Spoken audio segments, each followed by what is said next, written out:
Part 31. Di tempat ruangan Roman Dimitri, terlihat Lukas yang sedang memberikan informasi kepada tuannya. Kalau yang seperti Roman perkirakan, Count Douglas menyatakan perang terhadap Persekutuan Timur Laut. Lalu, Roman pun berkata, karena Count Douglas sudah menyatakan perang, dia tidak akan menarik kata-katanya. Semuanya berjalan sesuai rencana sejauh ini. Meski begitu, Viscount Conrad bukan orang yang asal bergerak tanpa berpikir. Karena itu, kalau dia menyadari Count Douglas lebih kuat daripada mereka, dia pasti akan langsung menyerah meski harus membuang harga dirinya. Mulai sebarkan rumor supaya mereka tidak bisa mengelak dari peperangan. Karena ketika mereka sudah terpojok, mereka tidak punya pilihan selain membuang harga diri mereka. Setelah beberapa waktu berlalu, di utara wilayah Kairo, rumor yang disebarkan oleh Lukas dengan perintah dari tuannya Roman, akhirnya mulai disebarkan di kalangan masyarakat ke masyarakat, sehingga rumor tentang Persekutuan Timur Laut yang akan melakukan persiapan untuk menyerang Count Douglas pun mulai menyebar dengan sangat cepat. Bahkan salah satu dari masyarakat pun terlihat sedang mendengarkan cerita hal tersebut dari seorang pengemis, dengan dia yang berkata, "Aku mendengarnya langsung dari pelayan keluarga Conrad." Setelah panggilan komunikasi dari Count, mereka mulai mengamuk sampai menghancurkan banyak perabotan. Dari yang aku dengar, Persekutuan Timur Laut berusaha menghancurkan Count Douglas dalam serangan pembalasan dendam ini. Rumor tentang Persekutuan Timur Laut berusaha menghancurkan Count Douglas tersebar. Pelayan dan pedagang yang memulai rumor itu, mereka adalah orang-orang dengan kasta bawah, dan tentu mereka adalah bagian dari Guildhall. Di tempat Count Douglas, dia yang mendapatkan rumor tersebut pun tersulut emosinya. Sambil mendobrak meja kerjanya, dia berkata kepada salah satu pelayannya, kalau dia tidak bisa mengabaikan rumor yang sudah beredar tersebut, karena itu sudah seperti merendahkannya. Kemudian memerintahkan pelayannya tersebut untuk menghubungi Persekutuan Timur Laut. Sambil berkata dengan mempertaruhkan nama keluarganya Douglas, Count Douglas tidak akan membiarkan para Persekutuan Timur Laut lolos dari masalah tersebut. Setelah menghubungi Persekutuan Timur Laut yang dipimpin oleh Viscount Conrad, dia yang mendapat pertanyaan tentang rumor yang sudah beredar itu pun berkata, kalau itu adalah perbuatan seseorang yang ingin memicu perang terhadap kedua belah pihak, karena yang ingin Persekutuan Timur Laut lakukan hanya ingin meminta maaf dan mengembalikan uang yang sudah mereka ambil. Kemudian Viscount Conrad pun mencoba menenangkan Count Douglas akibat dari rumor palsu yang sudah beredar tersebut. Tetapi, karena sudah terlanjur tersulut emosi, Count Douglas pun membalasnya, dengan dia yang berkata, Viscount Conrad, apa kau menganggapku bodoh? Aku tidak menghubungimu untuk menyelesaikan perseteruan kita. Aku sudah menyatakan perang melawan kalian. Tamat kalian semua, dasar kelelawar, berusahalah untuk melawan sekuat tenaga kalian.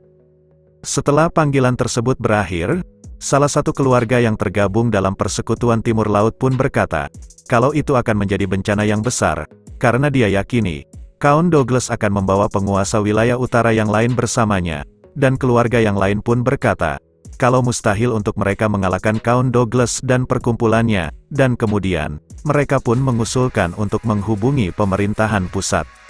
Setelah menghubungi pemerintahan pusat, Viscount Conrad pun memohon kepada Count Batius untuk membantu mereka, tetapi, Count Batius berkata kalau pemerintahan pusat tidak bisa membantu mereka, ditambah, Count Batius pun menyalahkan Persekutuan Timur Laut, karena, merekalah yang memulainya dan menyuruh mereka menyelesaikan permasalahan mereka sendiri. Di saat mereka sudah mulai panik dengan situasi yang akan membuat mereka berperang melawan Count Douglas, tak berselang lama ada panggilan yang masuk, dan ternyata itu adalah Roman Dimitri. Dan setelah panggilan itu disambungkan, Viscount Conrad pun bertanya kepada Roman, kenapa tiba-tiba menghubunginya, dan Roman pun berkata, kalau dia mendengar situasi sulit yang dialami oleh Persekutuan Timur Laut, serta berkata kalau dia menghubungi Viscount Conrad, hanya sekedar ingin mendengarkan situasi mereka supaya tidak ada kesalahpahaman. Tetapi di waktu yang bersamaan, Viscount Conrad yang mendengar itu pun berkata dalam hatinya, apakah tujuan Roman hanya ingin mengolok-ngoloknya, atau benar-benar peduli kepadanya? Kemudian Viscount Conrad pun membenarkan hal tersebut, dan akhirnya memberitahukan semua detailnya kepada Roman Dimitri. Setelah mendengar semuanya, Roman pun berkata kepada mereka, apa yang akan mereka lakukan selanjutnya, karena tidak mungkin Roman berdiam diri saja ketika pasukan utara memasuki wilayah timur.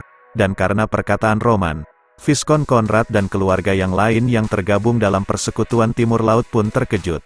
Lalu bertanya, apakah Roman akan membantu mereka? Dan Roman pun berkata, tidak peduli seburuk apa hubungan mereka, keluarga Dimitri tidak akan duduk diam melihat wilayah Timur Laut diserang.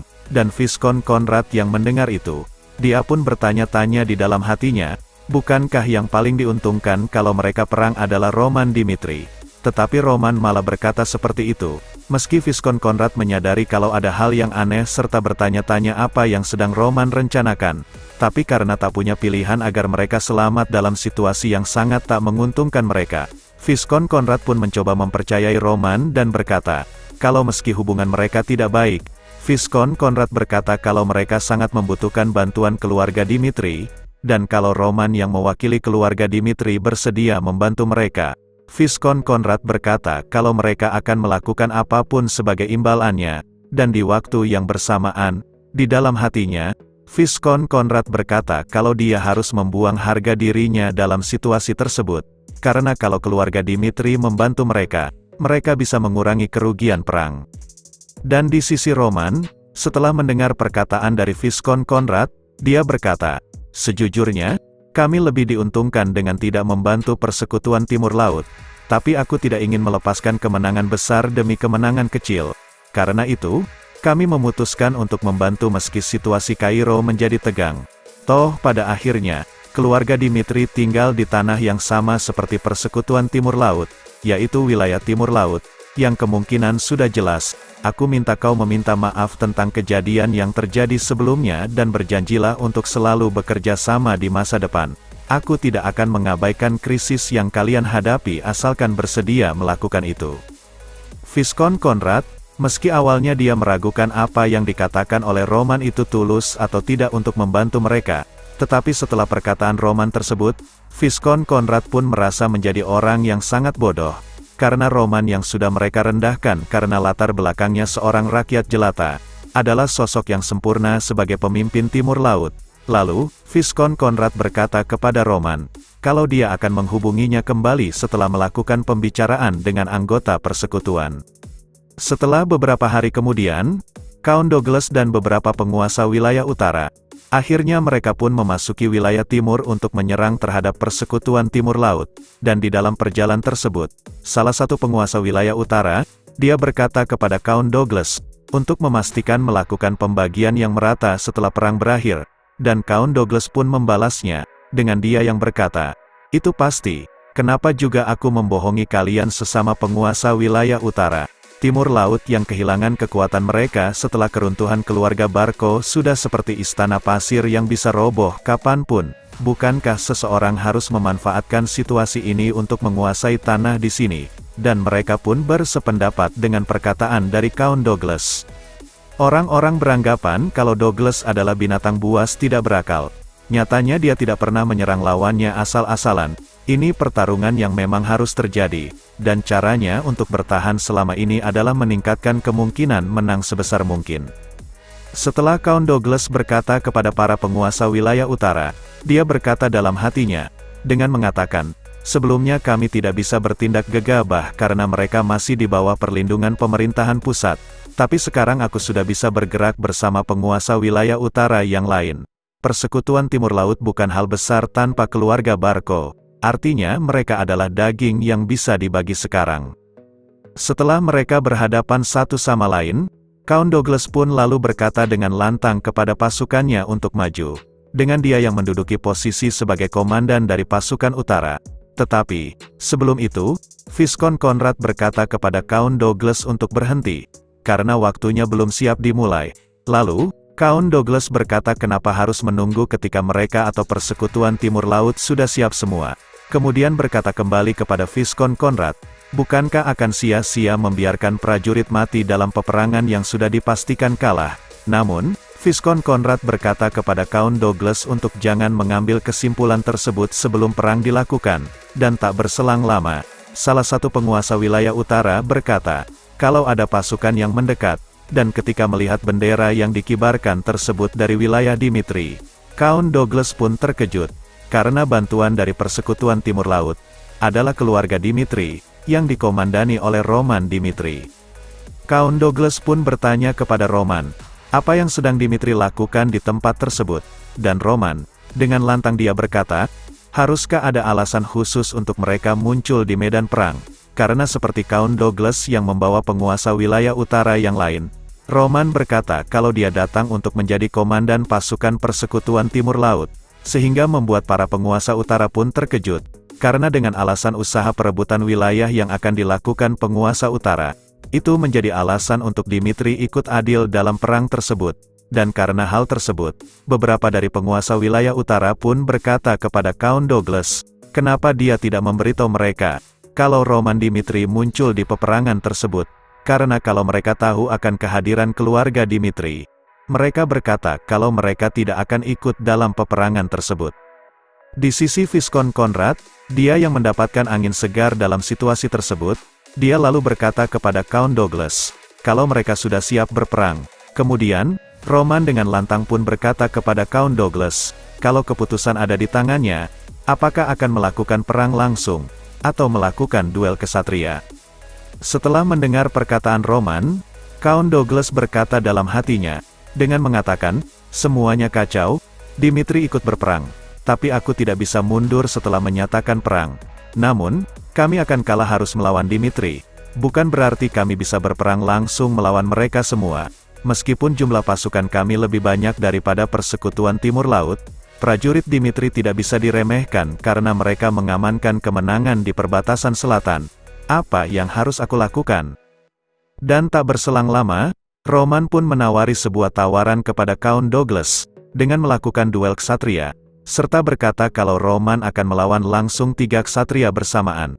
Namun jika pihak Count Douglas masih ragu, Roman berkata kembali untuk menambahkan menjadi 5 ksatria untuk melawannya sekaligus. Sehingga membuat Count Douglas merasa kesal karena dianggap diremehkan oleh Roman Dimitri.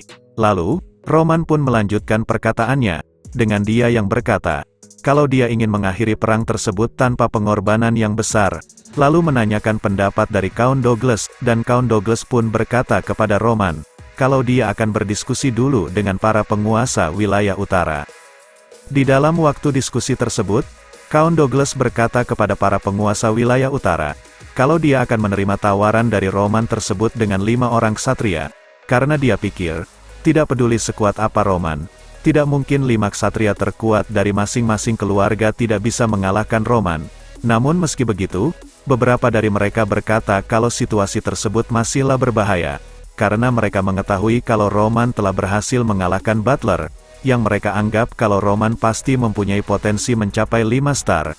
Namun, Count Douglas yang menyadari hal tersebut, dia tidak punya pilihan selain melawan Roman, dengan dia yang berkata, kita tidak punya pilihan lain, pada akhirnya, kita tetap harus melawan monster itu. Kita memiliki ksatria kembar dari pasukanku yang sudah pernah mengalahkan 4 star. Dia memang kuat seperti yang dirumorkan, tapi sekarang ini adalah kesempatan kita.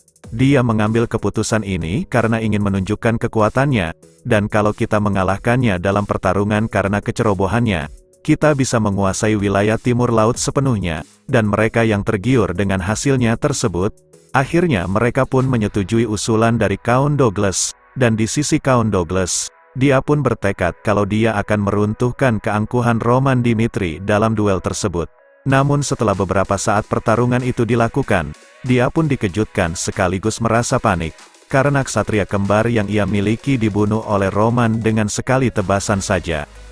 Di sisi Roman, setelah membunuh ksatria kembar tersebut, dia berkata, ketika aku mendengar tentang Count Douglas menyatakan perang, aku memikirkan banyak hal.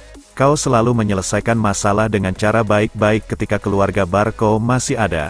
Tapi kau memutuskan untuk menyerang sekarang, dan aku mengambil kesimpulan dari itu. Aku beranggapan kalau penguasa utara dan Count Douglas tidak memandang mata keluarga lain dari wilayah Timur Laut. Dan kebenaran ini membuatku jengkel. Tapi aku akan membaik hati mengakhiri duel ksatria sekarang. Jadi, bagaimana kalau kita perang langsung? Count Douglas yang mendengar perkataan Roman, seakan-akan tersambar petir di siang bolong. Karena kalau perseteruan tersebut berlanjut sampai ke peperangan, itu akan menimbulkan banyak korban. Dan karena hal tersebut, Count Douglas pun tak punya pilihan selain mengorbankan kelima ksatria tersebut. Dan sambil terbata-bata, dia berkata kepada Roman, karena mereka sudah memutuskan untuk melakukan duel ksatria, tergantung siapa yang menang. Tidak perlu memperpanjang konflik di antara mereka, dan Roman yang mendengar itu, sambil tersenyum, dia menyetujui apa yang Count Douglas katakan, dan mengajak mereka memulai pertandingan duel antar ksatria sesuai peraturan. Tetapi sebelum itu dilanjutkan, salah satu ksatria dari pihak Count Douglas berkata, bukannya duel tersebut sudah berakhir, dan memutuskan untuk mengakhiri duel tersebut. Namun, Roman yang mendengar itu pun mencoba merendahkan mereka sebagai ksatria aura, dengan Roman yang berkata, apakah ksatria aura dari utara begitu pengecut? Kemudian membuang pedang serta jubah perangnya, untuk menginjak-injak harga diri mereka sebagai ksatria aura, dan karena hal tersebut, mereka yang diremehkan oleh Roman pun mulai tersulut emosi dan tak bisa membiarkan harga diri mereka terus diinjak-injak oleh Roman, dan akhirnya, mereka pun memutuskan untuk bertarung melawan Roman. Setelah mereka bersiap-siap, salah satu dari mereka yang berambut hitam, dia bertanya kepada rekannya, apa yang selanjutnya harus mereka lakukan, dan pria yang berambut merah pun berkata kalau dia juga tidak tahu. Tapi terlepas dari itu, dia berkata kalau mungkin ada kesempatan menang melawan Roman yang tak menggunakan senjata, dan mereka pun serentak menyerang Roman. Di saat pria yang berambut merah melesatkan tusukannya ke arah Roman, Roman yang melihat itu pun tersenyum, kemudian meninju pedang tersebut sampai hancur, dan terus melesatkan tinjuannya tersebut yang tepat mengenai wajah dari pria tersebut sampai mati. Kemudian bergerak cepat menyerang dua orang yang masih tersisa, dan salah satu dari mereka yang sekarat, sebelum dia berkata kepada Roman untuk meminta ampunan agar nyawanya diselamatkan. Roman tanpa basa-basi langsung menginjak pria tersebut tepat di kepalanya sampai mati, dan setelah membunuh mereka semua, dengan tatapannya yang tajam, Roman berkata kepada pihak Count Douglas, apakah di antara mereka ada yang keberatan dengan apa yang dilakukan oleh dirinya? Dan Count Douglas, sambil terbata-bata, dia berkata, tidak. Setelah memenangkan duel antara ksatria, Roman pun kembali ke pasukannya, dan disambut oleh Viscount Conrad, dengan dia yang berterima kasih kepada Roman atas bantuannya, dan Roman pun menjawab, dengan dia yang berkata, kalau semoga semuanya berjalan dengan lancar, sekaligus menyadarkan Viscount Conrad, kalau dia dan Persekutuan Timur Laut sampai berperang melawan Dimitri, dengan keyakinannya, bahwa 100% kekalahan yang tragis akan mereka dapatkan seperti pasukan dari Count Douglas, dan pada detik itu juga, tatanan hierarki di wilayah Timur Laut sudah ditetapkan sesuai yang diinginkan Roman. Beberapa hari kemudian, pertemuan antara Persekutuan Timur Laut dengan Dimitri pun diadakan, dan di pertemuan tersebut, Roman berkata, kalau ayahnya Romero Dimitri telah memberikannya kekuasaan penuh selama pertemuan tersebut. Kemudian Roman bertanya kepada mereka semua, apakah di antara mereka ada yang keberatan tentang soal tersebut, dan karena mereka hanya diam dan tak ada yang menentangnya, Roman pun menyimpulkan kalau tidak ada yang keberatan soal tersebut. Kemudian dia berkata kalau dia akan memberitahukan mereka semua tentang perubahan untuk wilayah Timur Laut. Next kita lanjut di part selanjutnya. Terima kasih.